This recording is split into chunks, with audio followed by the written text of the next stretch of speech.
My daughter-in-law made me sign papers saying it was to update my health insurance. But in reality, she was committing me to a mental institution. I spent 45 days being forcibly medicated until I discovered the truth. When I got out, she received a visit from the federal police. Listen to my story until the end and comment from which city you are watching me. That way, I can see how far my story has reached. My name is Margaret Eleanor Whitmore, and I am 73 years old. Everything began on what seemed like an ordinary Tuesday morning in late autumn, when the leaves had turned that brilliant orange gold that always reminded me of my late husband's eyes. I was tending to my garden, carefully pruning the last of my prize-winning roses, when my daughter-in-law, Patricia, arrived unannounced at my front door. Patricia had always been a peculiar woman, with her sharp features and calculating eyes that never quite seemed to look directly at you when she spoke. She had married my son Robert 15 years ago, and from the very beginning I sensed something unsettling about her demeanor. There was an artificial sweetness to her voice, like honey that had been left out too long and had begun to ferment. But Robert was smitten, completely blind to what I could see so clearly, and I had learned to keep my observations to myself for the sake of family harmony. "Oh, Margaret, dear," she called out as she approached, her heels clicking against my stone pathway with an almost militant precision. "I hope you don't mind me dropping by like this, but I have some wonderful news about your health insurance." I set down my pruning shears and wiped my hands on my gardening apron, studying her face carefully. Patricia was dressed impeccably as always, in a tailored navy blazer and matching skirt that probably cost more than most people's monthly rent. Her blonde hair was pulled back in a severe chignon, and she carried an expensive leather briefcase that I had never seen before. "What about my health insurance?" I asked, genuinely puzzled. I had been with the same provider for over 20 years, and everything had always been perfectly fine. My monthly premiums were automatically deducted from my checking account, and I had never had any issues with coverage or claims. Patricia's smile widened, but it never reached her eyes. "Well, you know how these insurance companies are always updating their policies and procedures. They've sent some new forms that need to be signed immediately, or you risk losing your coverage entirely. I thought I'd be a good daughter-in-law and bring them over personally to make sure you don't miss the deadline." Something in her tone made my skin crawl, but I couldn't quite put my finger on what it was. Perhaps it was the way she emphasized certain words, or the fact that she had never shown such concern for my well-being before. Nevertheless, I invited her inside, offering her tea as we always did when family visited. My home was my sanctuary, a place I had lovingly decorated over the decades with antique furniture, family photographs, and mementos from my travels with my dear departed husband, William. The living room was bathed in warm afternoon sunlight, streaming through the lace curtains I had made myself, and the familiar scent of lavender from my garden drifted in through the open windows. Patricia declined my offer of refreshments and immediately opened her briefcase with an urgency that seemed disproportionate to the situation. She pulled out a stack of official-looking documents, at least 20 pages thick, and spread them across my mahogany coffee table. "Now, Margaret, I know all this paperwork looks overwhelming, but don't worry about reading through everything," she said, producing an expensive fountain pen from her briefcase. "These are just standard updates to your existing policy. The important thing is to get your signature on all the highlighted areas before 5 o'clock today, or the insurance company will automatically cancel your coverage." I picked up the first page and began to read, but the text was dense with legal jargon and medical terminology that made little sense to me. There were sections about mental health evaluations, involuntary commitment procedures, and power of attorney transfers that seemed completely unrelated to health insurance. The more I read, the more confused I became. "Patricia, dear, I don't understand what some of these terms mean," I said, looking up at her with genuine concern. "What does involuntary psychiatric hold have to do with my health insurance?" Her expression flickered for just a moment, revealing something cold and calculating beneath the facade, but she quickly recovered her artificial smile. Oh, that's just new language they're required to include for legal reasons. You know how complicated these government regulations have become. Don't worry about the specifics, Margaret. Robert reviewed everything last night, and he assured me that it's all perfectly standard. The mention of my son gave me pause. Robert was a successful attorney who had always been meticulous about legal documents, so if he had already reviewed these papers, perhaps I was being unnecessarily cautious. Still, something felt deeply wrong about the entire situation. I'd like to call Robert myself and discuss this with him, I said, reaching for my telephone. Patricia's hand shot out and grabbed my wrist with surprising force. Oh, Margaret, you know Robert is in court all day today. He specifically asked me to handle this for you because he didn't want you to worry about the deadline. He'll be so disappointed if you don't trust him enough to sign these simple forms. The guilt manipulation was obvious, but it was also effective. I'd always prided myself on being a supportive mother, and the last thing I wanted was to disappoint Robert or cause problems in his marriage. Against my better judgment, I began signing where Patricia indicated, though I insisted on at least skimming each page as I went. As I worked my way through the documents, I noticed that Patricia seemed increasingly agitated, constantly checking her expensive watch and tapping her manicured nails against the table. She kept urging me to sign faster, claiming that traffic was heavy and she needed to get the papers to the insurance office before they closed. "There's really no need to read every single word, Margaret," she said with forced cheerfulness. "These are just routine updates, and we're running out of time." When I reached the final page, I noticed something that made my blood run cold. At the bottom of the document, in small print, was a section titled Next of Kin Notification and Emergency Contact Information. But instead of listing Robert as my emergency contact, Patricia's name was written in as my primary decision-maker for all medical and financial matters. "Patricia, why is your name listed here instead of Robert's?" I asked, pointing to the section in question. Her mask slipped completely for a split second, and I saw something truly frightening in her eyes. It was a look of pure hatred, mixed with triumph, as if she had been waiting for this moment for years. But she quickly composed herself and laughed dismissively. "Oh, that's just because I'm the one who's been handling all the insurance paperwork lately. Robert is so busy with his law practice that he asked me to take care of these administrative details. It doesn't mean anything significant, Margaret. It's just for convenience." Every instinct I possessed was screaming at me not to sign that final page, but I was tired, confused, and frankly intimidated by Patricia's increasingly aggressive demeanor. She had positioned herself between me and the telephone, and there was something almost predatory about the way she was watching my every move. "I really think I should wait and discuss this with Robert tonight," I said firmly, setting down the pen. Patricia's facade crumbled entirely. "You stupid old woman," she hissed, her voice dropping to a menacing whisper. "Do you have any idea how much money you're sitting on in this house? How much you're wasting every month on gardening supplies and charitable donations when you could be providing for your son's future?" I was shocked by the sudden transformation, but also oddly relieved that she was finally showing her true colors. "What are you talking about, Patricia?" "I'm talking about the fact that you're clearly suffering from dementia, Margaret. You're having delusions about having money when Robert and I both know that you're practically destitute. These medical evaluation forms are necessary to protect you from making any more poor financial decisions." The absurdity of her statement would have been laughable if it weren't so terrifying.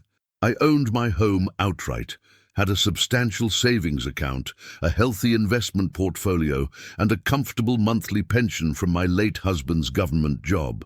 I was certainly not destitute, and I definitely was not suffering from dementia. "Patricia, I think you should leave now," I said, standing up with as much dignity as I could muster. "I'll discuss all of this with Robert when he comes home tonight." "Ooh," but before I could move toward the door, Patricia reached into her briefcase again and pulled out her cell phone. She quickly dialed a number and spoke in hushed, urgent tones to whoever answered. "Yes, this is Patricia Whitmore. We discussed the Margaret situation earlier. She's becoming agitated and refusing to cooperate with the medical evaluation. I think we need to proceed with the emergency intervention we discussed. My heart began to race as I realized that this had all been planned in advance. Whatever Patricia was doing, it wasn't a spur-of-the-moment decision. She had orchestrated this entire scenario, complete with backup plans for different contingencies. "What emergency intervention?" I demanded, but Patricia ignored me completely, continuing her conversation in medical terminology that I couldn't follow. Within 20 minutes, I heard vehicles pulling into my driveway. Through my front window, I could see an ambulance and what appeared to be an unmarked white van. Several people in medical scrubs were getting out, along with two men in suits who looked more like security guards than healthcare workers. Patricia opened my front door before anyone even knocked, greeting the group with the kind of familiarity that suggested they had worked together before. The lead medical professional, a middle-aged woman with prematurely grey hair and cold eyes, introduced herself as Dr. Sarah Henderson from something called Serenity Springs Mental Health Facility. "Mrs. Whitmore," Dr. Henderson said, in a patronizing tone that immediately set my teeth on edge, "your daughter-in-law has expressed some concerns about your mental state. She's reported that you've been having delusions about having large amounts of money and that you've been making irrational decisions about your finances." "That's completely untrue," I protested, but Dr. Henderson continued speaking as if I hadn't said anything at all. "We're here to conduct a brief evaluation to ensure your safety and well-being. Mrs. Patricia Whitmore has provided us with documentation indicating that you may be a danger to yourself due to your current mental state." I looked at Patricia in horror, finally understanding the full scope of what she was attempting to do. She was trying to have me declared mentally incompetent so that she could gain control over my assets. The health insurance documents were actually commitment papers for a psychiatric facility. "I demand to speak with my son immediately," I said, trying to keep my voice steady despite my growing panic. "Robert is an attorney, and he will straighten out this entire misunderstanding." "Doctor." Henderson and Patricia exchanged a meaningful glance before the doctor responded. "I'm afraid Mr. Robert Whitmore is currently out of town on business. Mrs. Patricia Whitmore has temporary guardianship powers to make medical decisions on your behalf during his absence." The lies were becoming more elaborate and more frightening with each passing moment. I knew for a fact that Robert had not gone out of town because I had spoken with him just the night before about our weekend plans to visit the local farmers market together. "You're all lying," I said, backing away from the group that was now surrounding me in my own living room. "This is some kind of elaborate scheme, and I want all of you to leave my property immediately." But instead of leaving, the two security guards moved closer, blocking my access to both the front door and the telephone in the kitchen. Dr. Henderson opened a medical bag and began preparing what appeared to be a syringe. "Mrs. Whitmore, you're clearly agitated and confused," she said in that same condescending tone. "We're going to give you something to help you calm down, and then we'll transport you to our facility where you can receive proper evaluation and treatment." "No!" I shouted, realizing that they were going to forcibly sedate me. "You cannot do this without a court order. I know my rights." Patricia laughed, a sound that was completely devoid of warmth or humanity. "Actually, Margaret, we can do this. Those papers you signed give us the legal authority to have you committed for psychiatric evaluation. Congratulations, you've just signed away your own freedom." The horror of the situation crashed over me like a tidal wave. Patricia had tricked me into signing my own commitment papers by disguising them as health insurance documents. In my confusion and trust, I had literally signed away my liberty. I tried to run, but the security guards caught me easily. One of them, a large man with scarred hands and dead eyes, held me while Dr. Henderson approached with the syringe. I struggled as hard as I could, but I was no match for their combined strength. "Please," I begged, "just let me call Robert. Let me call someone." "This is kidnapping. This is fraud." But my pleas fell on deaf ears. I felt the sharp prick of the needle in my arm, and within moments a heavy drowsiness began to overtake me. My vision started to blur, and my limbs felt increasingly heavy and uncooperative. The last thing I remember clearly was Patricia's face hovering over mine as they loaded me into the back of the ambulance. She was smiling that same artificial smile, but her eyes were filled with a satisfaction that chilled me to the bone. "Don't worry, Margaret," she said sweetly. "We'll take very good care of your house while you're away, and your bank accounts, and your investment portfolio. Everything will be in such good hands." As consciousness faded, I realized that Patricia had been planning this for years, waiting for the right moment to strike. She had studied me, learned my routines, identified my vulnerabilities, and crafted the perfect trap. And I had walked into it willingly, deceived by my own trust and desire to be a cooperative family member.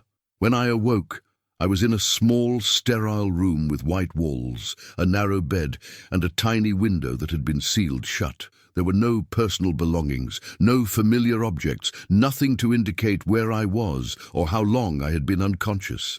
The only furniture besides the bed was a small metal table and a plastic chair that was bolted to the floor.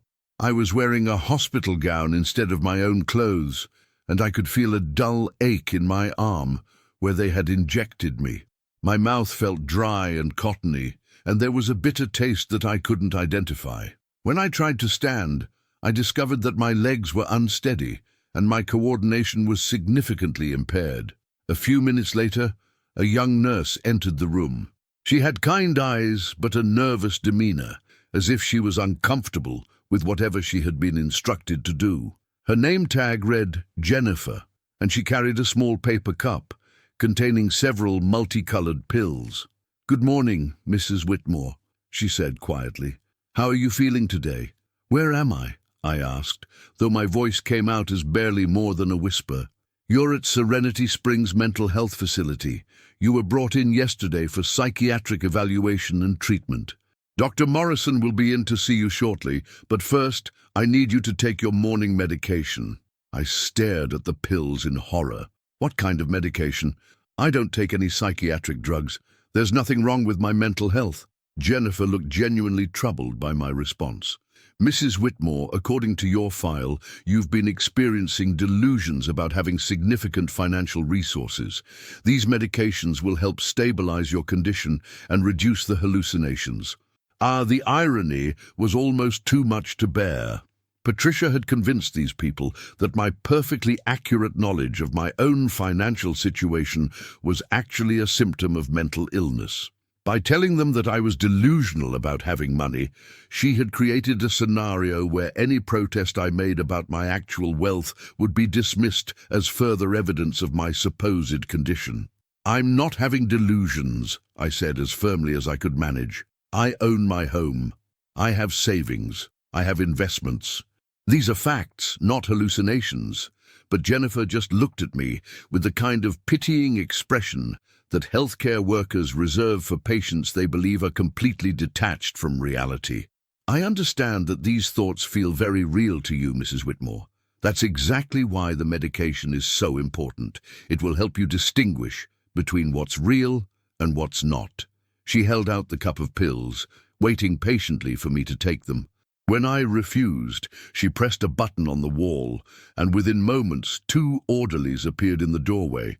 They were both large, intimidating men who looked more like bouncers than medical professionals. "Mrs. Whitmore," one of them said in a tone that was meant to sound reasonable but came across as threatening, "we can do this the easy way or the hard way, but you're going to take your medication either way."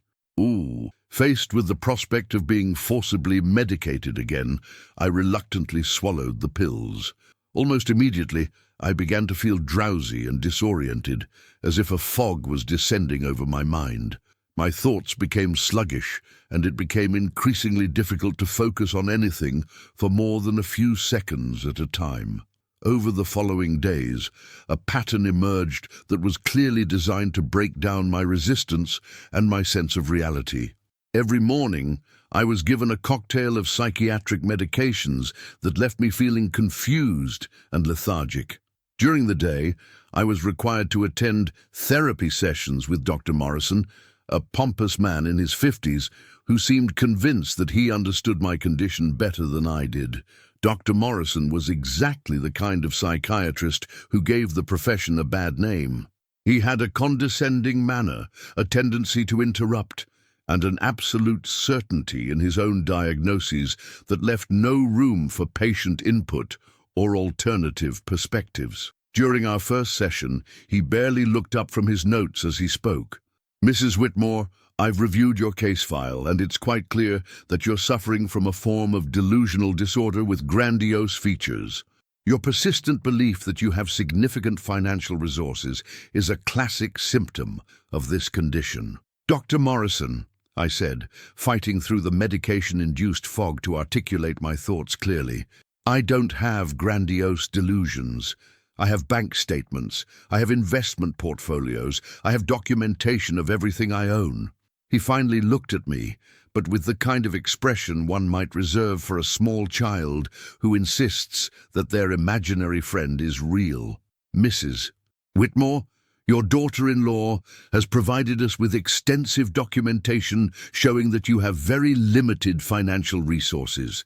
She's been managing your affairs for some time now, and she's deeply concerned about your tendency to make unrealistic claims about your wealth." The conversation continued in this vein for 45 minutes, with Dr. Morrison dismissing every factual statement I made as evidence of my supposed delusions. He had clearly accepted Patricia's version of events completely, without any independent verification of the information she had provided. As the days passed, I began to meet other patients in the facility, and I slowly started to piece together a disturbing pattern.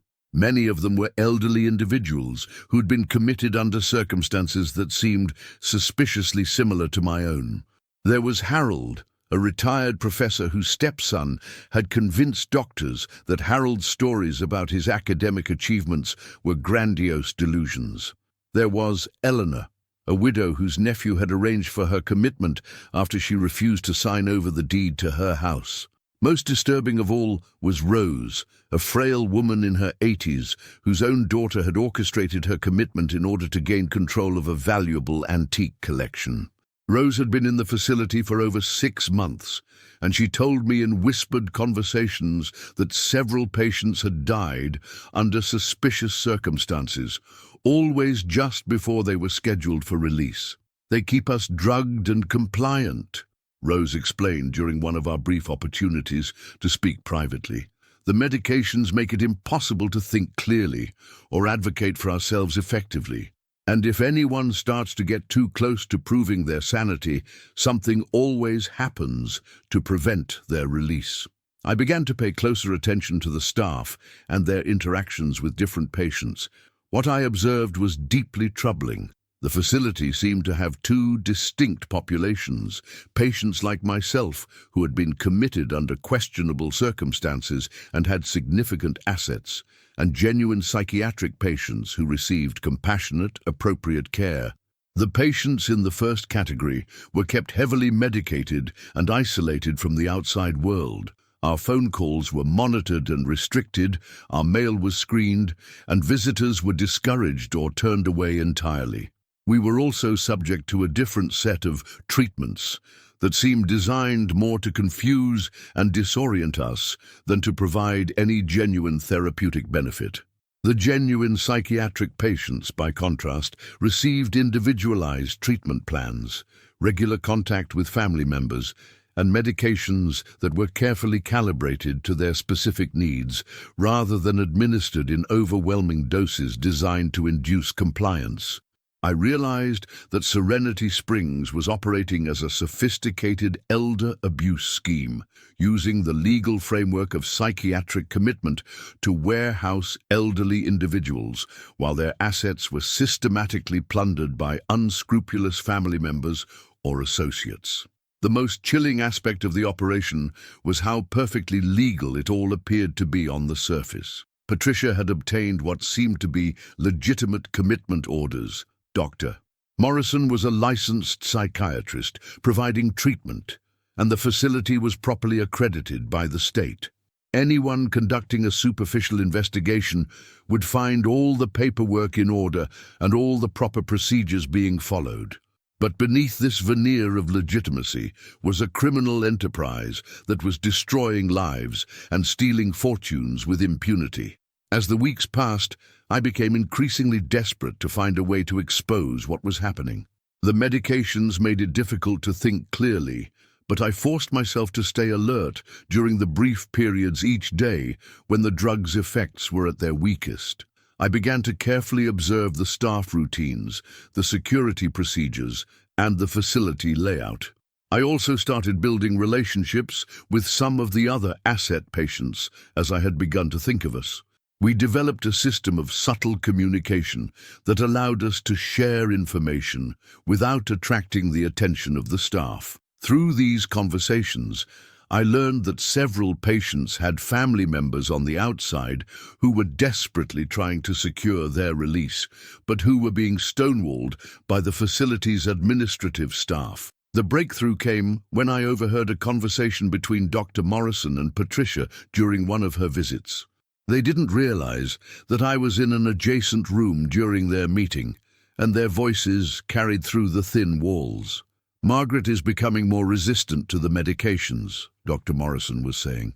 "She's starting to ask more pointed questions about her commitment, and some of the other patients have been talking to her about their situations." Patricia's response made my blood run cold. "How long before we can arrange for her to have an accident? Something that looks natural, like the others?" "Give me another few weeks to document her deteriorating condition," Dr. Morrison replied. "I want to establish a clear pattern of declining health before anything happens. It needs to look completely natural, like her system simply couldn't handle the stress of her mental illness." And I realized that they were planning to murder me, just as they had apparently murdered other patients who had become too troublesome or too close to exposing the truth. The accidents that Rose had mentioned weren't accidents at all, but carefully planned executions designed to eliminate witnesses and clear the way for the complete theft of their victims' assets.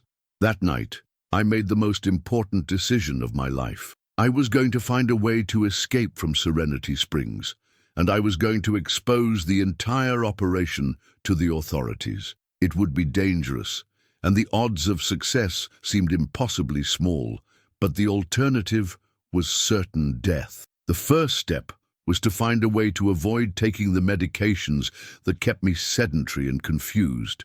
I began palming the pills instead of swallowing them, hiding them under my tongue until the staff left, then spitting them out. Within a few days, I could feel my mental clarity beginning to return, though I had to be very careful not to let the staff notice the change in my demeanor.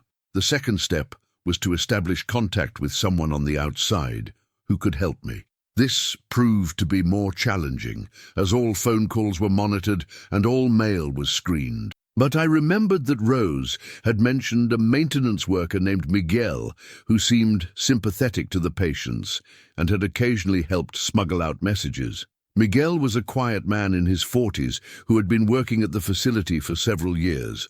He had noticed the disparities in how different patients were treated, and he had become increasingly uncomfortable with what he was witnessing. When I carefully approached him about helping me contact someone outside the facility, he was initially hesitant, but ultimately agreed to help. "I know something wrong is happening here," he told me during a brief conversation while he was cleaning my room.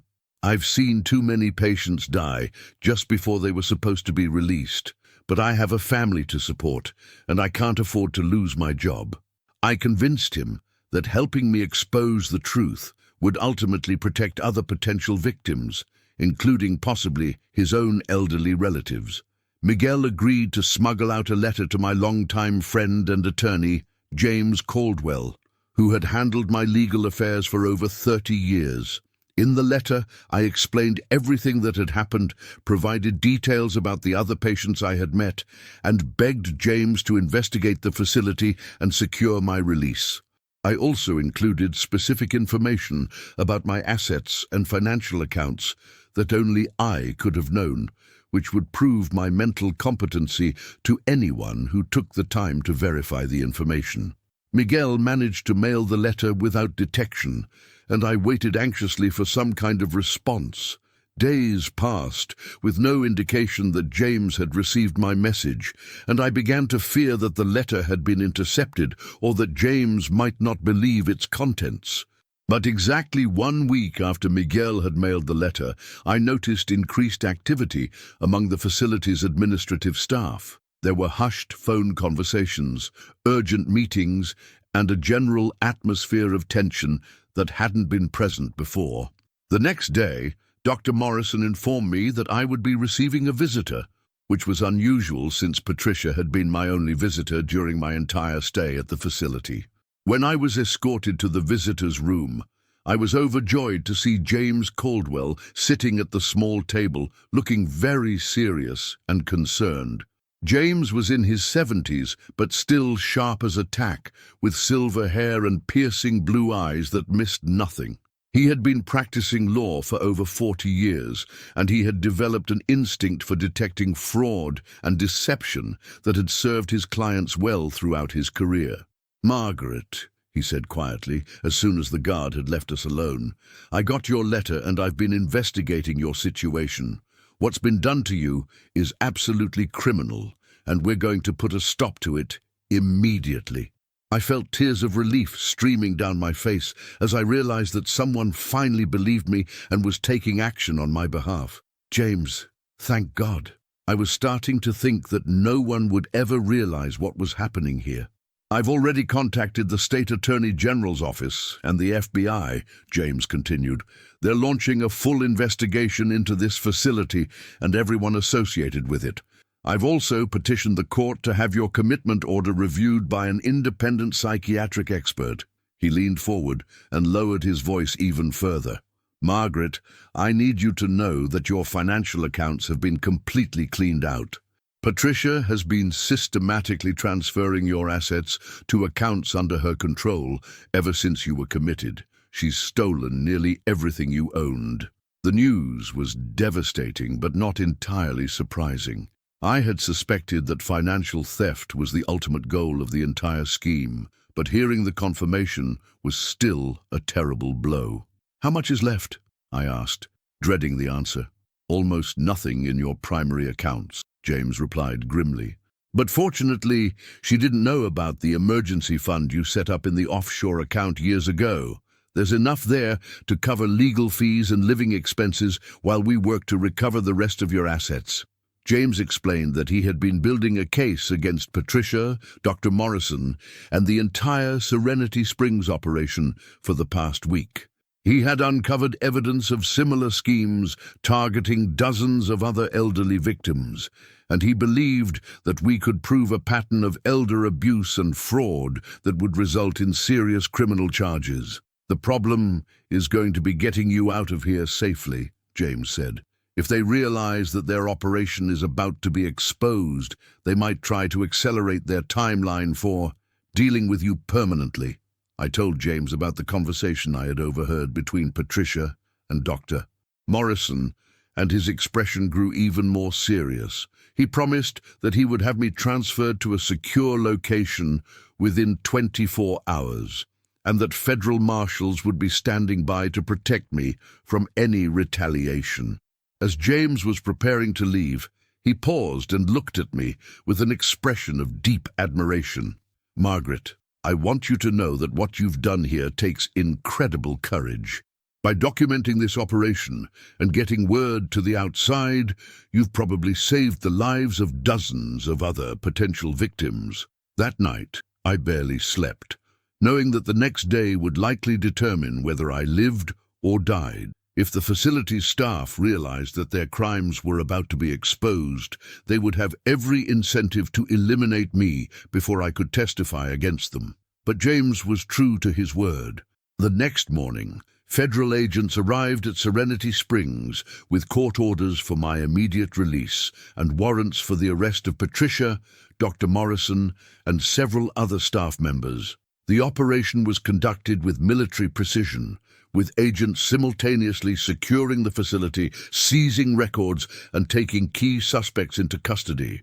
I was escorted out of the building by 2 federal marshals and taken to a secure medical facility, where I underwent a comprehensive psychiatric evaluation by an independent expert.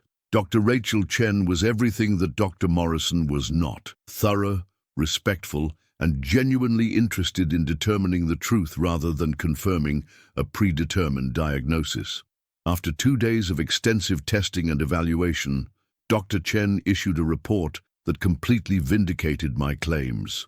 She found no evidence of any psychiatric illness, no signs of dementia or cognitive impairment, and confirmed that my knowledge of my financial situation was accurate and detailed. Her report described me as a mentally competent adult who has been the victim of an elaborate elder abuse scheme. With Dr. Chen's report in hand, James was able to secure the dismissal of all commitment orders against me and begin the process of recovering my stolen assets. The investigation into Serenity Springs expanded rapidly as more victims came forward and the scope of the criminal enterprise became clear. Patricia was arrested at my home, where she had been living rent-free while systematically looting my possessions. Federal agents found evidence that she had been selling my antiques, jewelry, and artwork through various online platforms, and that she had transferred over $800,000 from my accounts to offshore accounts under her control. Dr. Morrison was arrested at his office, where agents discovered files on over 60 elderly patients who had been committed under questionable circumstances. Many of these patients had died while in the facility's care, always just before they were scheduled for release or just after they had begun to show signs of recovering their mental clarity. The investigation revealed that Serenity Springs was part of a larger network of facilities operating similar schemes in multiple states. The criminal organization had been systematically targeting elderly individuals with significant assets, using corrupt family members or associates to initiate bogus commitment procedures, then keeping the victims heavily medicated while their assets were plundered. The scheme had been operating for over a decade, and prosecutors estimated that the total amount stolen from victims exceeded $50 million. Many of the victims had died before the crimes were discovered, and their deaths were now being investigated as possible homicides. Robert, my son, was completely devastated when he learned what his wife had done. He had been out of town on legitimate business when Patricia had arranged for my commitment, and he had no knowledge of her plans. Patricia had been intercepting his phone calls and emails during his absence, preventing him from learning about my situation until it was almost too late. "Mom, I am so sorry," he said through tears when we were finally reunited. "I trusted her completely. I never suspected that she was capable of something like this. If I had lost you because of my blindness to her true nature, I never would have forgiven myself." The betrayal had been devastating for Robert as well. He had genuinely loved Patricia and had been planning to start a family with her. Learning that she was a sociopathic criminal who had been using him as part of her long-term plan to steal from his mother had shattered his entire understanding of their relationship.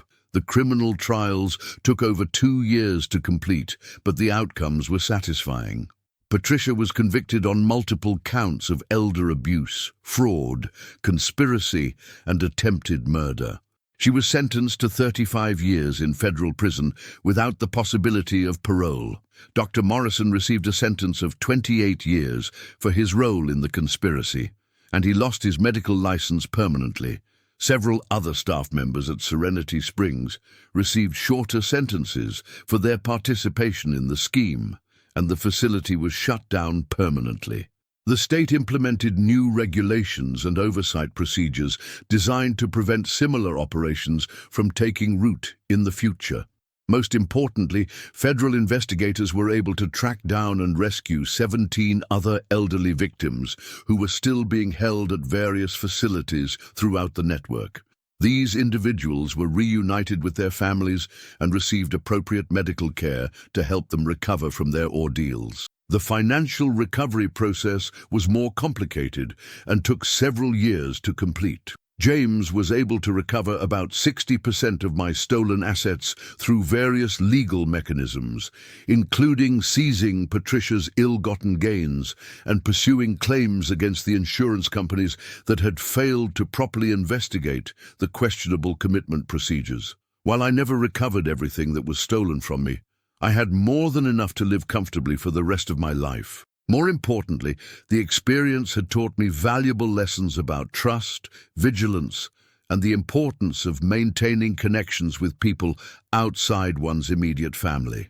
I also became an advocate for elder abuse prevention, working with law enforcement and social service agencies to educate people about the warning signs of financial exploitation and fraudulent commitment schemes. I testified before congressional committees about the need for stronger protections for elderly Americans, and I helped establish a foundation that provides legal assistance to elderly individuals who have been victimized by similar crimes. The experience at Serenity Springs had been the most terrifying period of my life, but it had also revealed strengths and resources that I hadn't known I possessed.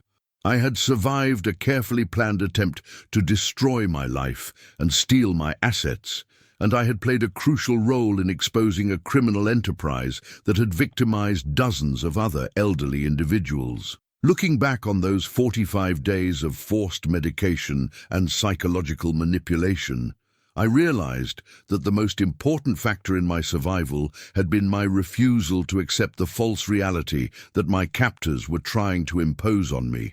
Despite the powerful drugs and constant gaslighting, I had maintained my sense of who I was and what I knew to be true about my own life and circumstances. The investigation also revealed how sophisticated and widespread elder abuse schemes had become.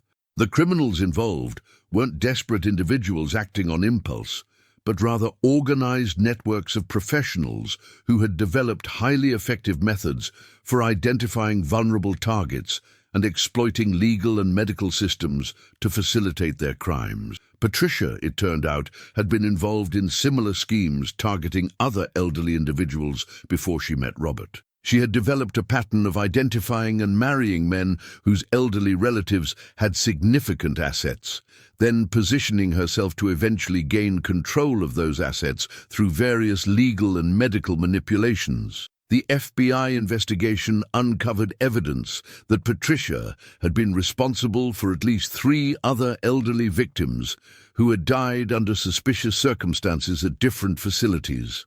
These deaths were now being investigated as homicides, and prosecutors were considering additional murder charges that could result in a death penalty case. Dr. Morrison's involvement in the scheme was particularly disturbing because of his position of trust as a licensed psychiatrist. The investigation revealed that he had been falsifying medical records and psychiatric evaluations for years, providing fraudulent documentation that enabled the illegal commitments of dozens of elderly victims.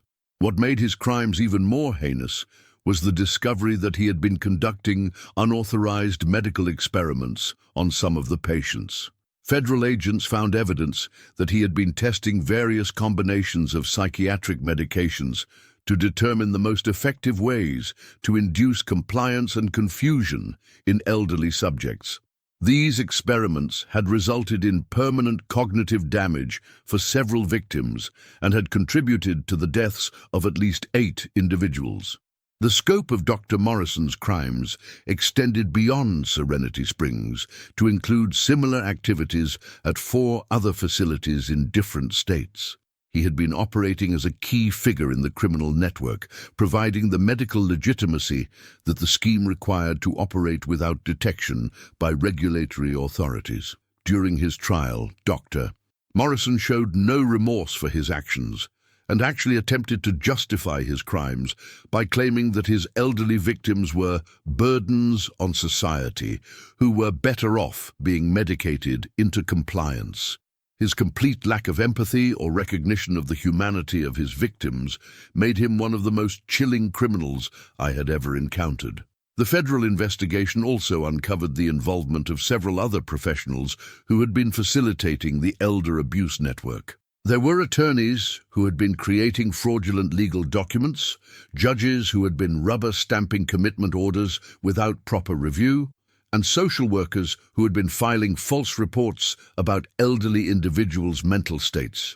One of the most shocking discoveries was that several law enforcement officials had been taking bribes to ignore complaints from family members who were trying to locate their missing elderly relatives. The corruption had reached into multiple levels of government, creating a protective shield around the criminal operation that had allowed it to flourish for over a decade.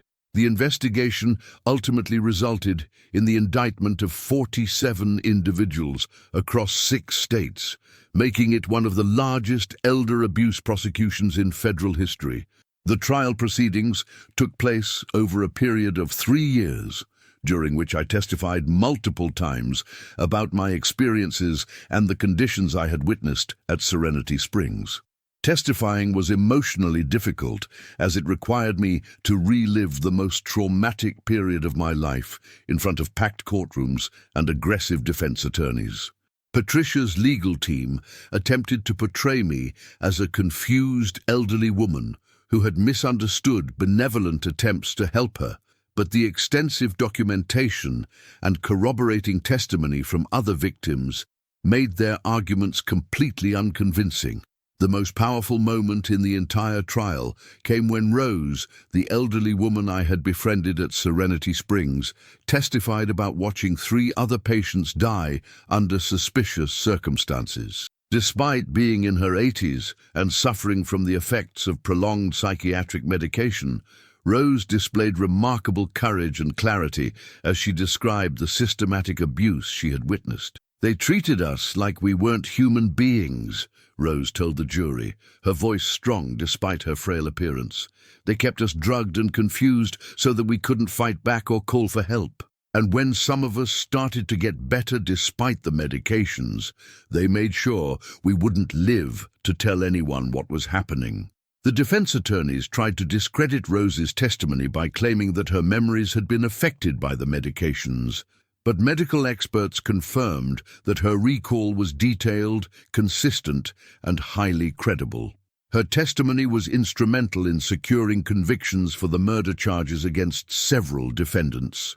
Harold, the retired professor whose stepson had arranged for his commitment, also provided crucial testimony about the financial theft aspects of the scheme. He had managed to document how his assets had been systematically transferred to accounts controlled by his stepson and other conspirators, providing a clear paper trail that prosecutors used to demonstrate the organized nature of the criminal enterprise.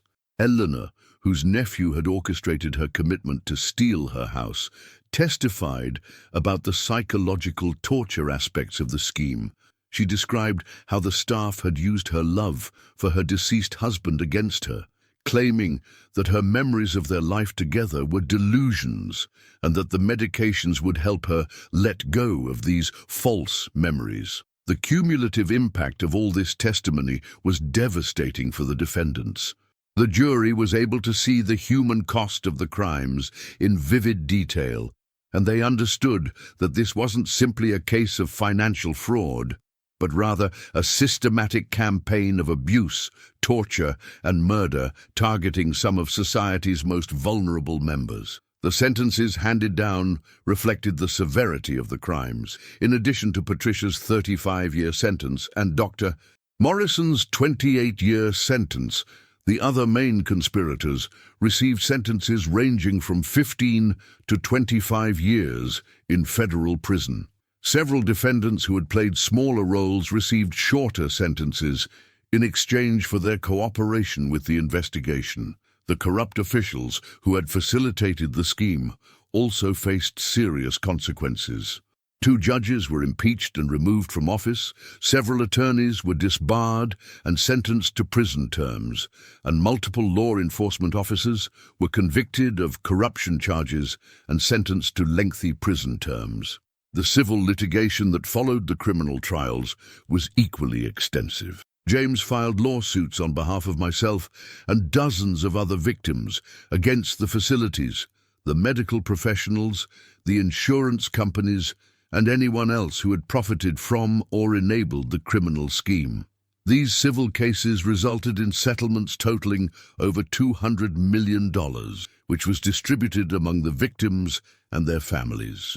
While no amount of money could fully compensate for the trauma and losses we had suffered, the settlements provided financial security for the survivors and helped fund ongoing efforts to prevent similar crimes. The insurance companies were held particularly liable because they had failed to properly investigate the suspicious patterns of elderly commitments and deaths. Internal documents revealed that several insurance executives had been aware of the unusual statistics associated with certain facilities, but had chosen to ignore the warning signs because the arrangements were profitable for their companies. One of the most significant outcomes of the entire case was the implementation of new federal regulations governing psychiatric commitments of elderly individuals. The new rules require independent medical evaluations, mandatory family notification procedures, regular judicial review of commitment orders, and strict oversight of facilities that specialize in elderly patients.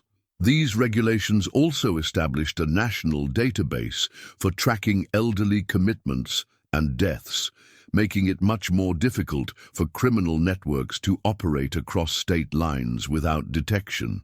The database includes automatic alerts for suspicious patterns and requires immediate investigation whenever certain thresholds are reached. The case also led to improved training for law enforcement officers, social workers, and medical professionals about the warning signs of elder abuse and the tactics used by organized criminal networks. This training has already resulted in the early detection and prevention of several similar schemes in different parts of the country. My own recovery from the ordeal was a gradual process that took several years.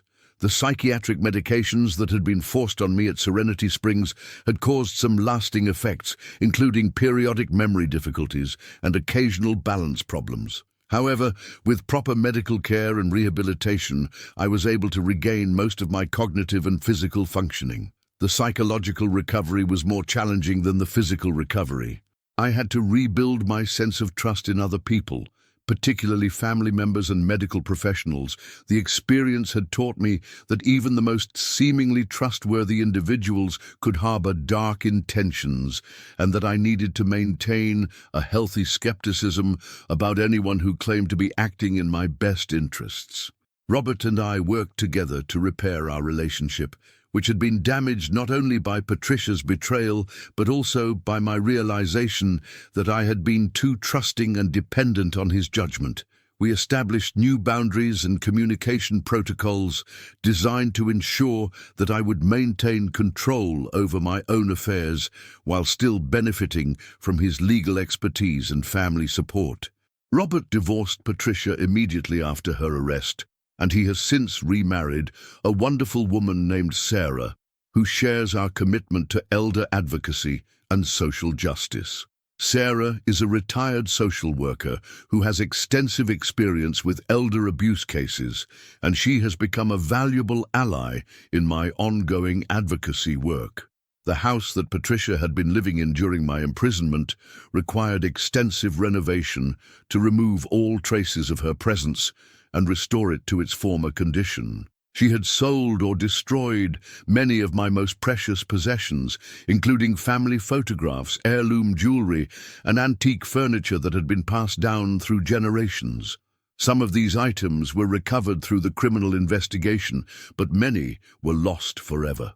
The loss of these irreplaceable mementos was one of the most painful aspects of the entire experience, as they represented connections to my deceased husband and other family members that could never be restored. However, I gradually came to understand that my true strength and identity weren't dependent on material possessions or external validation. The experience at Serenity Springs had stripped away everything that I had thought defined me, but it had also revealed core aspects of my character that were unshakable. my determination to seek truth, my refusal to accept injustice, and my commitment to protecting other vulnerable individuals. These discoveries about myself led to a new phase of my life that was more purposeful and fulfilling than anything I had experienced before the ordeal. I became actively involved in elder advocacy organizations, working to educate other elderly individuals about protecting themselves from financial exploitation and abuse. I also began speaking at conferences and training seminars for professionals who work with elderly populations. My first-hand account of the sophisticated tactics used by elder abuse networks proved to be invaluable for helping others recognize and respond to similar situations. One of the most rewarding aspects of this advocacy work was the opportunity to help other elderly victims who had experienced similar crimes. Through the foundation that James and I established, we were able to provide legal assistance, emotional support, and practical resources to dozens of individuals who had been targeted by various forms of elder abuse.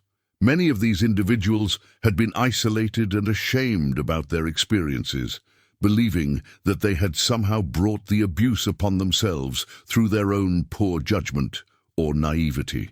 By sharing my story and demonstrating that even intelligent, educated individuals could fall victim to sophisticated criminal schemes, I was able to help them understand that they were not to blame for what had happened to them. The foundation also worked to support families who were trying to locate elderly relatives who had disappeared under suspicious circumstances.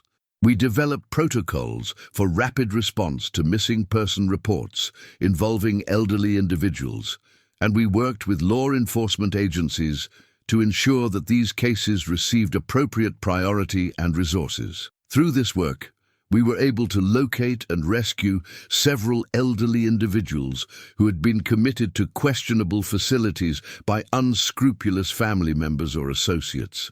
In each case, the rescue required careful coordination between legal advocates, law enforcement officers, and medical professionals to ensure the safety of the victims and the preservation of evidence for potential criminal prosecutions. One case that was particularly memorable involved an elderly man named Frank, whose grandson had arranged for his commitment to a facility similar to Serenity Springs. Frank had been a successful businessman who had accumulated significant wealth over his lifetime, but his grandson had convinced facility staff that Frank's stories about his business achievements were grandiose delusions. When we located Frank, he had been in the facility for over 8 months and had been so heavily medicated that he could barely communicate coherently. However, after several weeks of proper medical care and rehabilitation, he recovered his mental clarity and was able to provide detailed information about the financial theft that had occurred during his imprisonment. Frank's case resulted in the conviction of his grandson and several facility staff members, and it led to the discovery of yet another elder abuse network that had been operating in the southwestern region of the country. The investigation of this network ultimately resulted in the rescue of 12 additional elderly victims and the recovery of over $15 million in stolen assets. Cases like Frank's demonstrated the importance of maintaining vigilance and continuing to investigate suspicious activities even after the main Serenity Springs network had been dismantled. The criminals involved in elder abuse are often part of larger organized networks that adapt their tactics and relocate their operations when one facility or group is exposed. The ongoing nature of this work also highlighted the need for permanent institutional changes rather than just individual prosecutions. While sending the criminals to prison was satisfying and necessary, the more important long-term goal was creating systems and procedures that would make it much more difficult for similar schemes to succeed in the future. This systemic approach led to my involvement in legislative advocacy at both the state and federal levels. I testified before numerous legislative committees about the need for stronger laws protecting elderly individuals, and I worked with lawmakers to draft legislation that would close the loopholes that had enabled the Serenity Springs network to operate for so long. One of the most significant pieces of legislation that emerged from this advocacy work was the Elder Protection Act, which established mandatory reporting requirements for suspicious patterns of elderly commitments, created federal oversight mechanisms for psychiatric facilities serving elderly populations, and provided funding for elder abuse prevention programs. The Act also established criminal penalties for professionals who facilitate elder abuse schemes, including mandatory minimum sentences for doctors, lawyers, and judges who participate in fraudulent commitment procedures. These penalties were designed to deter other professionals from becoming involved in similar criminal enterprises. The legislative advocacy work was challenging and often frustrating, as it required navigating complex political dynamics and competing interests. Some facility operators and medical professionals opposed the new regulations, claiming that they would create unnecessary bureaucracy and interfere with legitimate medical care. However, the documented evidence of widespread abuse and the powerful testimony from victims like myself ultimately convinced lawmakers that stronger protections were necessary. The Elder Protection Act was signed into law 3 years after my rescue from Serenity Springs, and it has since been credited with preventing numerous elder abuse schemes and facilitating the early detection of suspicious activities. The implementation of these new laws and regulations has not been without challenges. Some facilities have attempted to circumvent the requirements through various creative interpretations of the rules, and some criminals have adapted their tactics to avoid triggering the automatic alerts and oversight mechanisms. However, the overall impact has been significantly positive. The number of suspicious elderly commitments has decreased dramatically. The survival rates for elderly patients in psychiatric facilities have improved, and the recovery of stolen assets in elder abuse cases has become much more common.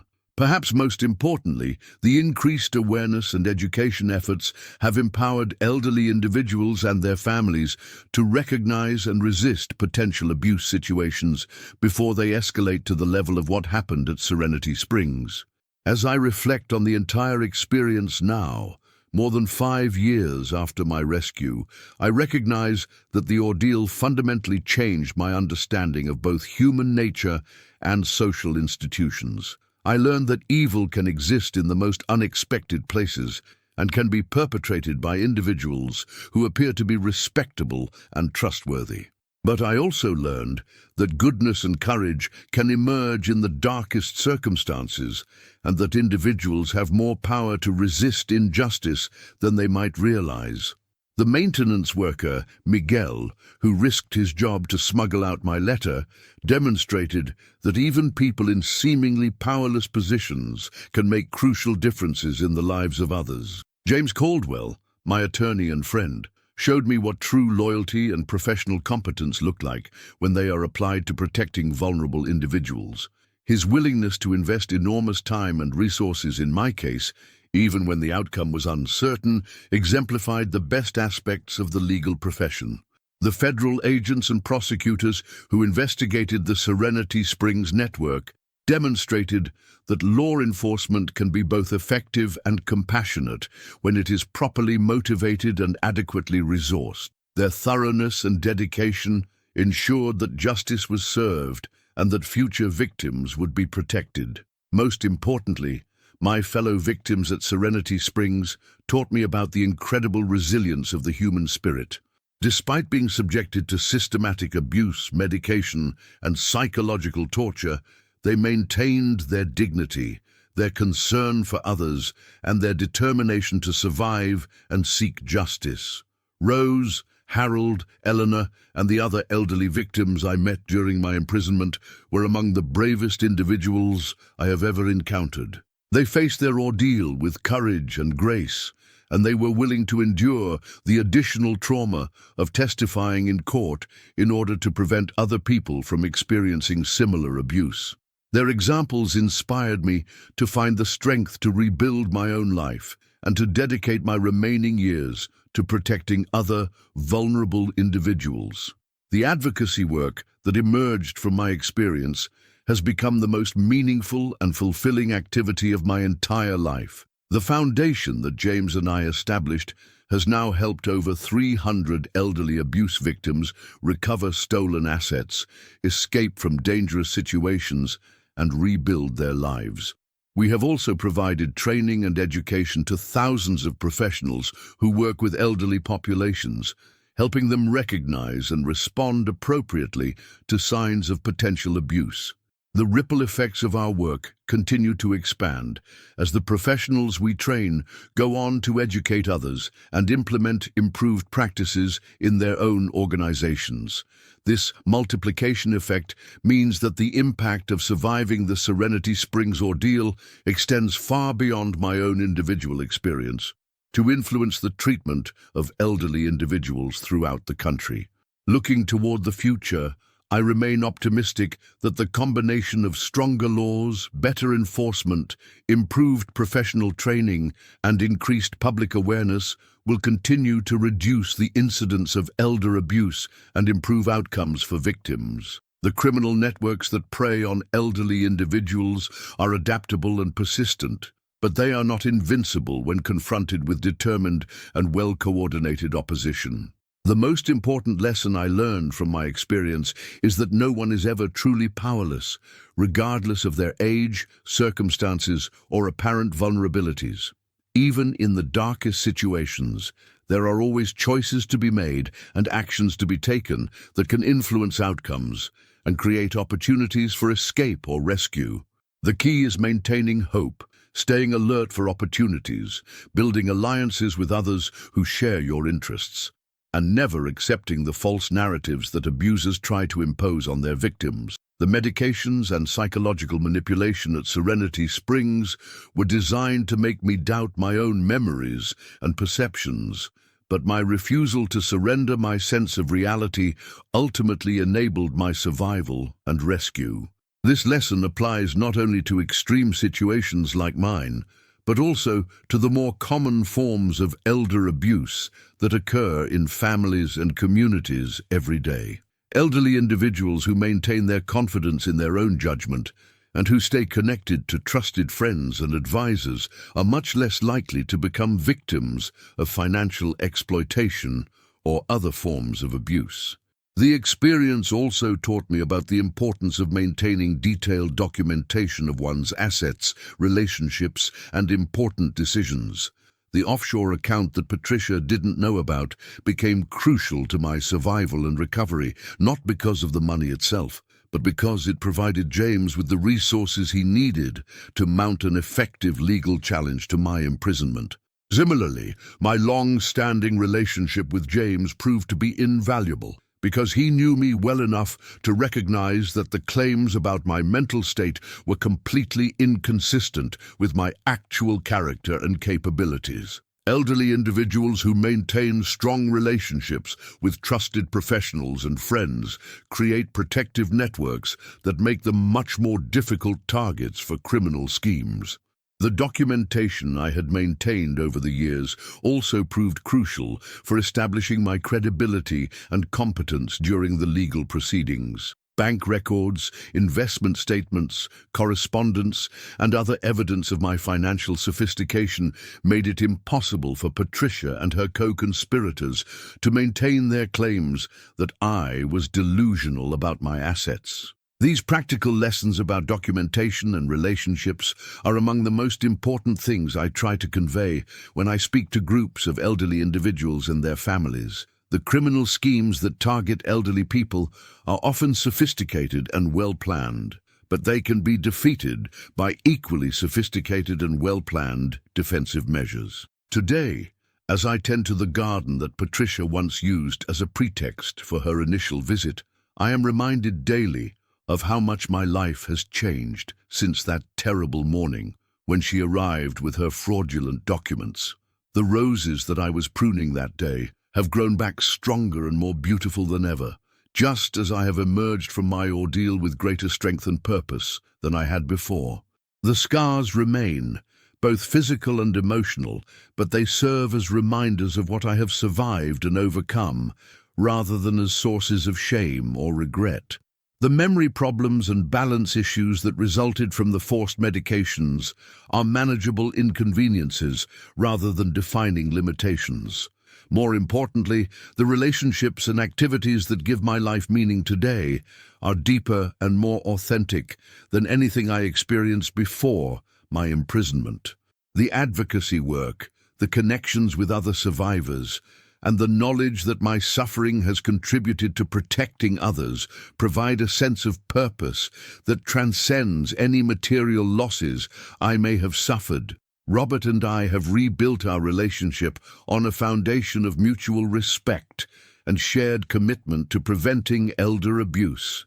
Sarah, his new wife, has become like a daughter to me, and their children have brought new joy and energy into my life. The family gatherings we share now are more precious because we all understand how easily they could have been lost forever. James continues to serve as my attorney and trusted advisor, but our relationship has evolved into something much deeper than a professional association. He and his wife have become close personal friends, and we often travel together to conferences and speaking engagements related to our advocacy work. The other survivors from Serenity Springs have also remained important parts of my life. Rose, despite her advanced age and the lasting effects of her ordeal, continues to be an inspiration with her determination to help other victims. Harold has become a close friend and collaborator in our educational efforts, and Eleanor has channeled her experience into writing a book about elder abuse that has become an important resource for families and professionals. The network of relationships that emerged from our shared trauma has become one of the most valuable and sustaining aspects of my current life. We understand each other in ways that would be impossible for people who had not experienced similar ordeals, and we provide each other with ongoing support and encouragement. As I conclude this account of my experience, I want to emphasize that the story does not end with my rescue or even with the conviction of the criminals who abused me. The real conclusion lies in the ongoing work to protect other vulnerable individuals and to create a society where such crimes become increasingly difficult to commit and conceal. Every elderly person who receives better protection because of the laws we helped pass, every family that avoids victimization because of the education we provide, and every professional who responds more appropriately to signs of abuse because of the training we support represents a continuation of the story that began with my imprisonment at Serenity Springs. The ultimate victory over the criminals who tried to destroy my life lies not in their punishment, but in the positive changes that have emerged from their exposure and the continuing efforts to prevent similar crimes. Patricia may have stolen my money and 45 days of my freedom, but she inadvertently provided me with a mission and purpose that have made my remaining years more meaningful than I ever could have imagined. The federal police visit that she received upon my release was just the beginning of a reckoning that continues to this day, as investigators work to identify and prosecute other members of elder abuse networks throughout the country. The knowledge and evidence that emerged from the Serenity Springs case continue to support new investigations and prosecutions, ensuring that the impact of exposing that criminal enterprise will continue for years to come.